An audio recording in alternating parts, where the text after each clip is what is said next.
할렐루야. 이 시간 함께 찬양으로 예배드리겠습니다. 주의 친절한 발에 안기세 우리 맘이 평안하리니 항상 기쁘고 복이 되겠네. 영원하신 발에 안기세 주의 발에 그 크신 발에 안기세 주의 발에 영원하신 발에 안기세 날이 갈수록 주의 사랑이 두루 광명하게 비치고 전성 가는 길 편히 가리니 영원하신 발에 안기세 주의 발에 그 크신 발에 안기세 주의 발에 영원하신 발에 안기세 주의 보좌로 나아갈 때에 기뻐 찬미 소리 외치고 겁과 두려움 없어지리니 영원하신 발에 안기세 주의 발에 그 크신 발에 안기세 주의 발에 영원하신 발에 안기세 주의 발에 그 크신 발에 안기세 주의 발에 영원하신 발에 안기세 주의 발에 그 크신 발에 안기세 주의 발에 영원하신 발에 안기세 영원하신 발에 안기세 영원하신 발에 안기세.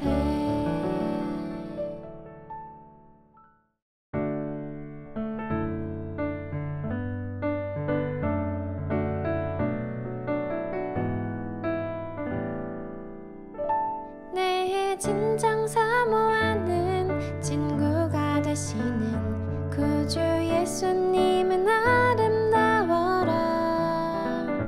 산 밑에 백합화요 빛나는 새벽별 주님 영원할 길 아주 앞도다. 내 맘이 아플 적에 큰 위로 되시며 나 외로울 때 좋은 친구라. 주는 저 산 밑에 백합 빛나는 새벽별 이 땅 위에 비길 것이 없도다. 내 몸의 모든 염려 이 세상 고락은 나와 항상 같이 하여 주시고 시험을 당할 때에 악마에게 교를 즉시 물리치사 날 지키시네. 온 세상 날 버려도 주 예수 안 버려 끝까지 나를 돌아보시니 주는 저 산 밑에 백합 빛나는 새벽별 이 땅 위에 비길 것이 없도다. 내 맘을 다하여서 주님을 따르면 길이 길이 나를 사랑하리니 물불이 두렵지 않고 장검이 겁없네. 주는 높은 산성 내 방패시라. 내 영혼 먹이시는 그 은혜 누리고 나 친히 주를 뵙기 원하네. 주는 저 산 밑에 백합 빛나는 새벽별 이 땅 위에 비길 것이 없도다. 주는 저 산 밑에 백합 빛나는 새벽별 이 땅 위에 비길 것이 없도다. 다 함께 기도하겠습니다. 사랑이 많으신 하나님 아버지, 오늘도 각자의 삶 가운데서 예배의 자리로 나올 수 있게 인도하심에 감사드립니다. 오늘 예배를 통해 한 주 동안 살아갈 힘을 주시고 지친 마음 주님께서 회복시켜 주시옵소서. 특별히 11월 한 달 동안 감사가 넘치는 삶을 살아가길 원합니다. 나의 마음과 행동에 감사가 묻어나게 하시고 각자의 삶 속에서 주님의 향기를 전할 수 있는 저희 되게 하옵소서. 예수님의 이름으로 기도드립니다. 아멘. 오늘 하나님께서 주시는 말씀은 마태복음 14장 22절에서 33절 말씀입니다. 예수께서 즉시 제자들을 재촉하사 자기가 무리를 보내는 동안에 배를 타고 앞서 건너편으로 가게 하시고 무리를 보내신 후에 기도하러 따로 산에 올라가시니라. 저물매 거기 혼자 계시더니 배가 이미 육지에서 수리나 떠나서 바람이 거스름으로 물결로 말미암아 고난을 당하더라. 밤사경에 예수께서 바다 위로 걸어서 제자들에게 오시니 제자들이 그가 바다 위로 걸어오심을 보고 놀라 유령이라 하며 무서워하여 소리 지르거늘 예수께서 즉시 이르시되 안심하라 나니 두려워하지 말라. 베드로가 대답하여 이르되 주여 만일 주님이시거든 나를 명하사 물 위로 오라 하소서 하니 오라 하시니 베드로가 배에서 내려 물 위로 걸어서 예수께로 가되 바람을 보고 무서워 빠져가는지라 소리질러 이르되 주여 나를 구원하소서 하니 예수께서 즉시 손을 내밀어 그를 붙잡으시며 이르시되 믿음이 작은 자여 왜 의심하였느냐 하시고 배에 함께 오름에 바람이 그치는지라 배에 있는 사람들이 예수께 절하며 이르되 진실로 하나님의 아들이로소이다 하더라. 아멘. 할렐루야. 여러분, 오늘 이 자리 가운데 또 예배 가운데 나오신 여러분 모두 환영하고 축복합니다. 여러분, 벌써 11월 둘째 주입니다. 날이 많이 선선해졌고 또 요즘 밖을 바라보면 단풍들이 아름답게 물들어 있어요. 저는 이 단풍들을 보면서 정말 하나님이 창조하신 그 아름다움을 보면서 감사와 기쁨을 느끼고 있습니다. 여러분 모두도 정말 주님이 주신 그 창조한 세계를 바라면서 감사하고 또 기쁨이 넘치는 이번 한 달이 되길 소망합니다. 여러분, 저는 가을이 되면요 종종 시를 읽곤 합니다. 이 시를 읽으면요 내 마음이 좀 더 풍족해지고 또 많은 교훈을 얻게 될 때가 있어요.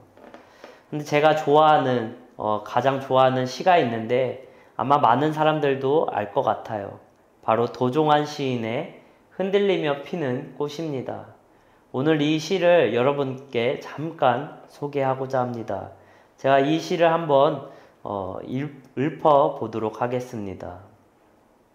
흔들리지 않고 피는 꽃이 어디 있으랴. 이 세상 그 어떤 아름다운 꽃들도 다 흔들리면서 피었나니 흔들리면서 줄기를 곧게 세웠나니 흔들리지 않고 가는 사랑이 어디 있으랴. 젖지 않고 피는 꽃이 어디 있으랴. 이 세상 그 어떤 빛나는 꽃들도 다 젖으며 피었나니 바람과 비에 젖으며 꽃잎 따뜻하게 피었나니 젖지 않고 가는 삶이 어디 있으랴. 여러분, 이 시가 정말 많은 사람들에게 사랑을 받았습니다. 저는 그 이유가 이 시가 주는 공감대와 또 많은 위로와 감동이 되었기 때문이라 생각합니다. 여러분, 이 시의 글처럼요 우리의 삶도 물론이거니와 이 모든 생물들은 시련을 겪기 마련입니다. 그러나 그 시련들을 통하여서 정말 성장하면서 결국엔 아름다운 꽃을 피우게 되는 거죠. 여러분, 예수를 믿는 우리도 마찬가지로 우리 삶 가운데는 고난과 시련이 있습니다. 예수를 믿는다고 그것들이 우리를 피해가지 않아요. 오늘 제자들에게도 마찬가지로 그 폭풍우와 같은 어려움이 찾아왔습니다. 그런데 여러분, 그들이 그 마음대로 그들의 뜻대로 가서 그 폭풍우를 만났습니까?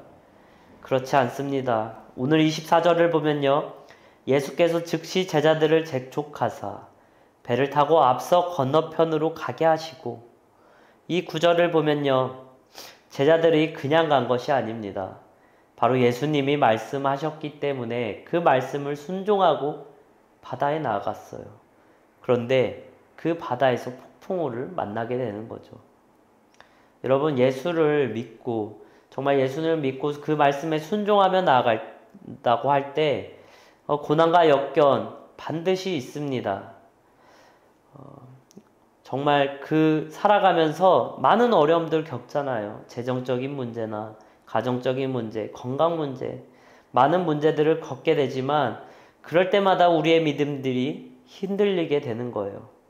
그런데 이렇게 흔들리는 시간과 그 과정 속에서 우리의 믿음이 더욱 견고해지고 더 성장하게 된 줄로 믿습니다. 오늘 이 시처럼 흔들리며 피는 꽃이 아니라 정말 흔들리며 피는 그 믿음의 꽃이 저와 여러분들의 믿음이 되길 소망합니다. 그래서 믿는 우리에게 중요한 거는요, 인생에 있어서 그 고난의 유무가 중요한 것이 아니라 정말 고난이 왔을 때 우리가 어떻게 반응하느냐, 그것이 더 중요한 줄 믿습니다. 저는 오늘 이 말씀 본문을 통하여서 주님께서 우리에게 주시는 그 은혜가 무엇인지, 또 고난이 왔을 때 믿는 우리가 어떻게 반응해야 하는지 함께 은혜를 나누고자 합니다. 먼저 하나님께서, 주님께서는요, 이 폭풍 속에서 자신이 누구신지 우리에게 말씀해 주셨어요. 여러분, 현재 제자들은요, 예수님을 어떻게 바라보고 있었을까요? 그들은 예수님을 향한 잘못된 메시아관을 가지고 있었어요. 오늘 사건이 있기 바로 직전 이 오병이어 사건이라는 게 있습니다. 여러분, 이 잘 아시다시피 이 오병이어 사건은요, 물고기 2마리와 보리떡 5개로 수천 명을 배불리게 먹이시는 그 기적과 같은 사건입니다. 이 사건은요, 모든 복음서에 기록될 만큼 아주 엄청난 사건이었어요. 이걸 통하여서 수많은 사람들이 예수님을 따릅니다. 그런데 그 기적을 보고도 사람들은 예수님을 잘못된 시선으로 바라보고 있었어요. 요한복음 6장 15절을 보면요, 사람들이 예수님을 임금으로 삼으려고 했다고 나옵니다. 여기서 말하는 왕은 무엇일까요? 바로 세상적인 왕, 정치적인 왕이었어요. 그들의 배고픔을 달래주고 그들의 가난을 해결해 줄 수 있는 이 주님. 이 주님의 능력이야말로 정말 그 로마의 압제 속에서 우리를 구해 주실 분이구나. 그 철옹성과 같은 로마, 거기서 우리를 구원하실 거구나. 아마 그렇게 생각했을 겁니다. 그러나 예수님께서는요, 여러분, 그것 때문에 이 땅에 오신 게 아니에요. 그 하나님은 더 높으신 뜻을 가지고 계셨습니다. 예수님께서는요, 온 인류를 대속해서 그 십자가의 죽으심으로 말미암아 온 인류를 구원해 주실, 그래서 이 땅 가운데 오신 줄 믿습니다. 그런데 사람들은 그것을 알아보지 못하고 자신들의 필요에 있어서 예수님을 이용하려고 했죠. 예수님은 그걸 알아보시고 제자들을 무리와 먼저 분리시키고 먼저 보내셨습니다. 그들의 잘못된 믿음이 증폭되지 않기 위해서 그랬던 거죠. 그렇게 제자들은요, 주님의 지시에 따라서 바다로 나가게 돼요. 그런데 오늘 폭풍우를 만나게 됩니다. 여러분, 그 폭풍을 만났던 제자들의 마음이 어떻겠습니까? 여러분, 오늘 제자들은요, 예수님을 따르고 나서 처음으로 예수님과 분리되었던 거예요. 모든 게 낯설고 좀 불안했을 겁니다. 그리고 지금 그들이 서 있는 곳이 어디입니까? 바다 한가운데 있습니다. 그리고 밤 사경에 이 폭풍을 만났다고 합니다. 여러분, 이 밤 사경은요, 오늘날로 말하면 새벽 3시부터 6시 사이입니다. 즉, 해가 뜨기 전 가장 어둡고 추운 때, 그때 폭풍을 만났으면 가장 두려움에 휩싸일 수밖에 없죠. 여러분, 그런데 그거 아십니까? 그럴 때 예수님께서 일하시기 가장 좋은 때입니다. 오늘 본문을 보니까요, 예수님께서 이 풍랑을 만나서 두려움에 떨고 있는 그 제자들에게 물 위를 걸으시며 오셨어요. 그리고 이렇게 말씀하셨어요. 안심하라, 나니 두려워 말라. 여러분, 여기서 쓰였던 이 난이라는 단어는요, 에고에이미라고 쓰였던 단어와 동일합니다. 이 출애굽기 3장 18절에 하나님께서 모세에게 나는 스스로 있는 자이다, 이렇게 대답하신 그 단어랑 똑같은 말이에요. 즉 이 뜻은 무엇이냐? 예수님께서 자신이 누구신지 그 제자들에게 말씀하신 거예요. 내가 바로 하나님이다. 내가 그 만물을 창조한 그 하나님이시다. 그러니 두려워하지 말라, 안심해라, 이렇게 말씀해 주신 줄 믿습니다. 여러분, 우리가 왜 두렵고 불안해합니까? 하나님께서 온 만물에 창조주시며 모든 것을 주관하시는 것이 우리 아버지신데 왜 우리가 불안해하고 두려워하나요? 어쩌면 오늘 무리들과 아니면 이 제자들과 같이 하나님에 대해 우리가 잘못 생각할 수도 있어요. 메시아임을 알았지만 자신들의 필요에 의해 여겼던 그 메시아처럼 우리가 생각할 수도 있다는 거죠. 주님을 단순히 나의 필요에 의해서 그 수단으로 여긴다는 것입니다. 그래서 내 필요와 궁핍이 충족되지 않고 내 문제가 해결되지 않을 때 의심하게 되고 실망하게 되는 거예요. 그런데 예수님께서는요, 우리가 싫어하는 그 어려움과 그 고난, 그 문제 속에서도요, 여전히 자신이 누구신지 우리에게 말씀해 주셔요. 우리의 잘못된 믿음을 고쳐주시는 줄 믿습니다. 여러분, 하나님께서, 예수님께서는요, 단순히 우리의 필요에 의해서만 존재하신 것이 아니에요. 그것을 깨닫게 되길 소망합니다. 우리 고난 가운데서도요, 역사하시는 예수님을 바라보고 그분의 능력만 우리가 쫓고 바라보는 것이 아니라 정말 주님이 누구신가 우리가 깨닫고 그 주님을 먼저 우리가 믿게 되길 소망합니다. 두 번째로, 우리가 폭풍우를 만날 때 온전히 주님을 믿고 의지해야 된다는 거예요. 여러분, 오늘 본문 28절을 말씀을 보면요, 이렇게 나옵니다. 베드로가 대답하여 이르되 주여, 만일 당신이거든 나를 명하사 물 위로 오라 하소서 하니. 여러분, 유령이 아니라 예수님을 알았던, 예수님인 줄 알고 이 베드로가 오늘 이렇게 대답한 거예요. 저는 어찌 보면 이 베드로의 단순함이 정말 그를 수제자로 만들었다고 생각합니다. 여러분, 폭풍 가운데 배 밖으로 나간다는 거 감히 상상이나 할 수 있겠습니까? 아니, 파도가 몰아치고 폭풍이 몰아치는데 어디가 안전하다고 생각하시나요? 그냥 배에서 무엇인가 꼭 붙잡고 가만히 있는 게 안전할 거라고 생각합니다. 그런데 베드로는요, 그렇게 생각하지 않았어요. 오늘 주님이 누구신지 보고 그의 생각이 완전히 바뀌었습니다. 즉, 그의 안전의 기준이 완전히 뒤바뀌어 버린 거죠. 과연 내가 어디 있는 것이 더 안전할까? 내가 배에 있는 것이 안전한가? 아니면 주님께 나아가는 게 안전한가? 그 생각을 했을 때 오늘 베드로는요, 그 주님께 나아가는 것이 안전하다고 생각했어요. 그리고 곧바로 주님께 나아갑니다. 여러분, 우리가 이 베드로의 신앙과 이 믿음을 갖게 되길 소망합니다. 예수님께서 그 베드로의 믿음을 보시고 오라 이렇게 말씀하세요. 근데 29절을 보니까요, 베드로도 그 무리를 좀 걸었던 것 같아요. 인간의 능력을 뛰어넘고 믿음을 가지니 그 한계를 뛰어넘는 모습을 우리가 볼 수 있습니다. 그런데 얼마 가지 못해서 베드로가 이내에 빠진 것도 우리가 알 수 있어요. 여러분, 이 베드로의 모습을 보면요, 정말 우리의 모습과 닮아 있다고 저는 생각이 됩니다. 우리도요, 예수님께 나아갈 때 예수님을 바라보면서 믿음을 가지고 나아가요. 때로는 내 한계를 뛰어넘어서 주님이 주신 그 능력 가지고 우리가 나아갑니다. 그런데 때로 얼마 가지 못하여서 현실의 벽 앞에서, 그 어려움 앞에서 우리가 불안해하고 또 믿음을 상실하게 돼요. 이내 바다에 다시 빠지게 됩니다. 여러분, 우리는 인간이기 때문에, 그리고 연약하고 유약한 존재이기 때문에 계속 예수님만 바라보고 싶은데 예수님만 바라보지 못할 때가 너무나 많아요.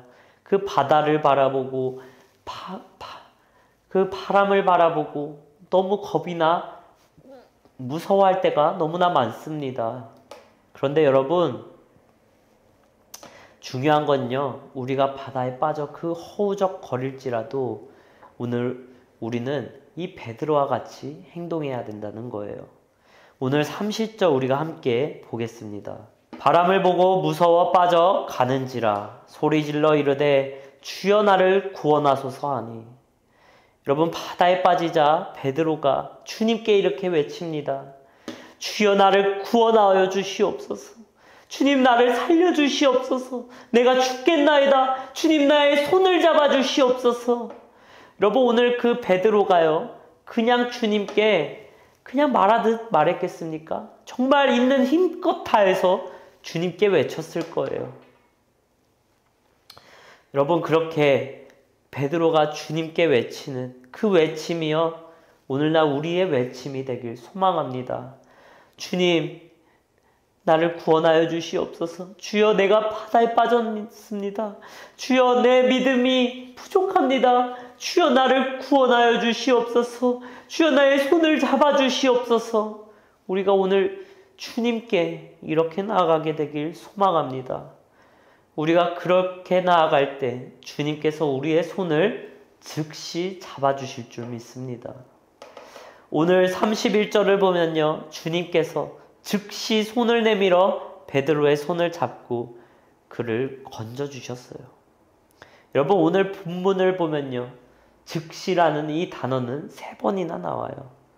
이 단어는요, 예수님의 행동을 묘사할 때 쓰이는 단어입니다. 여러분, 예수님께서는요, 언제나 우리에게 반응하시려고 뭔가 기다리고 계셨다가 즉시 이렇게 행동하시는 것 같은, 저는 이 구절을 읽을 때, 이 단어를 볼 때 그렇게 생각이 들어서 참 감동이 됩니다. 그런데 예수님께서 오늘 3번이나 즉시 우리에게 반응하셨는데 언제 즉시 반응하셨을까요? 제자들이 어려움 당했을 때, 또 역경 당했을 때, 그때가 아니었어요. 바로 제자들의 믿음이 흔들렸을 때 즉시 반응한 줄 믿습니다.